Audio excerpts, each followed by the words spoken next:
ได้มีการจัดกล่องประชุมสรุปเวียกงานสมาคมสหกรณ์สินเชื่อและเงินฝากประหยัดประจำปี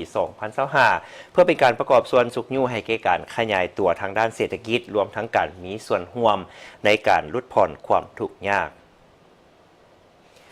กองประชุมสรุปเวียกงานสมาคมสหกรณ์สินเชื่อและเงินฝากประหยัดประจำปี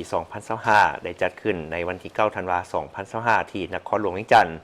โดยการเข้าร่วมของท่านวีสอนไซสงครามหัวหน้ากลุ่มคุ้มครองสถาบันการเงินที่บ่แม่นธนาคารแห่งสาธารณรัฐประชาธิปไตยประชาชนลาวท่านหุมพันธ์อินทวงศ์ประธานสภาบริหารสมาคมสหกรณ์สินเชื่อและเงินฝากประหยัดลาวพร้อมโดยภาคส่วนที่เกี่ยวข้องเข้าร่วมท่านวิศรไซสงครามหัวหน้ากลุ่มคุ้มครองสถาบันการเงินที่บ่แม่นธนาคารแห่งสาธารณรัฐประชาธิปไตยประชาชนลาวได้กล่าวว่า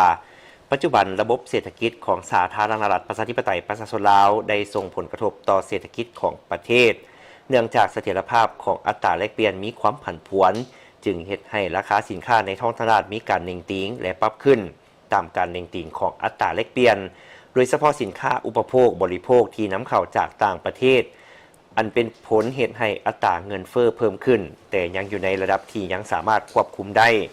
ฉะนั้นเพื่อเป็นการประกอบส่วนสุขยู่ในให้แก่การขยายตัวทางด้านเศรษฐกิจรวมทั้งการมีส่วนร่วมในการลดผ่อนความทุกข์ยากและช่วยส่งเสริมความอาจสามารถในการสู่ซนเพื่อบรรลุเป้าหมายที่รัฐบาลฟ้างออกในการนำเอาประเทศชาติหลุดพ้นออกจากสถานภาพ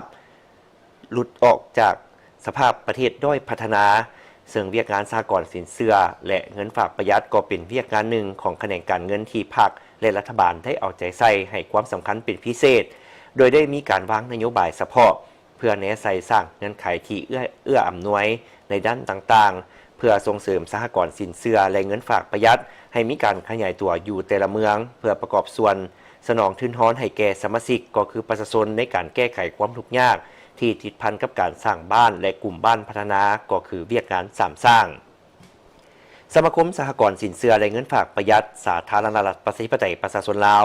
ได้รับร้องการสร้างตั้งจากธนาคารแห่งสาธารณรัฐประชาธิปไตยประชาชนลาวเคลื่อนไหวเวียกงานภายใต้ดำรัสว่าด้วยสมาคมโดยอยู่ภายใต้การคุ้มครอง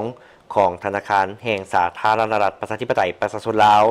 แม่นองค์กรที่เป็นตัวแทนให้แก่แขนงการเงินจุลภาคโดยเฉพาะแมนสหกรณ์สินเชื่อและเงินฝากประหยัดได้เต้าหูมบรรดาสมาชิกและผู้ที่มีส่วนร่วมใน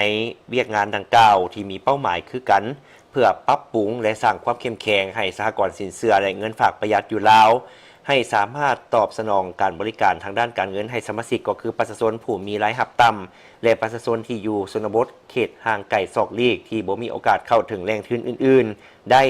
บนพื้นฐานหลักการการร่วมมือช่วยเหลือซึ่งกันและกันเพื่อให้ชีวิตการเป็นอยู่ของประชาชนดีขึ้นเทอละก้าว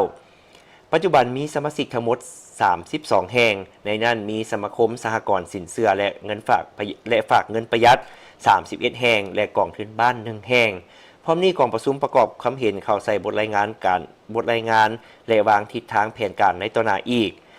และมอบใบย่องย่อใบเกียรติคุณให้แก่สมาชิกพนักงานที่มีผ